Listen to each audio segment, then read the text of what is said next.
ভগবান বলেছেন, পূর্বজন্মের কর্মের ফলস্বরূপ আমাদের ভাগ্য নির্ধারিত হয়। জন্মের স্থান, জন্মের সময় নির্ধারিত হয়।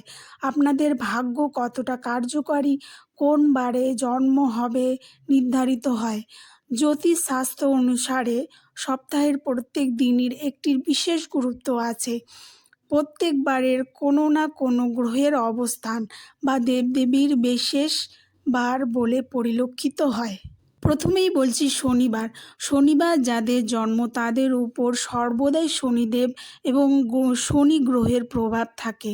শনিবার জন্মানো ব্যক্তিরা যদি শনিবারটিকে মানেন বা পুজো দেন তাহলে শনিদেব সহজে সন্তুষ্ট থাকেন। এবারে রবিবার ভগবান নারায়ণদেব এবং সূর্যদেবের বার।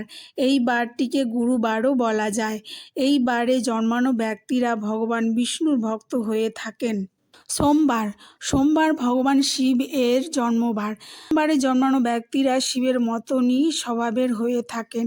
এইবারে জন্মানো ব্যক্তিরা সোমবারকে মানলে বা ভগবান শিবের পুজো আরাধনা করলে শিব সন্তুষ্ট হন এবং আশীর্বাদ প্রদান করেন, সকল দুঃখ কষ্ট থেকে মুক্তি পান। মঙ্গলবার হনুমানজির বার। এই বারে জন্মানো ব্যক্তিরা মঙ্গল গ্রহ এবং হনুমান দেবের কৃপা থাকে।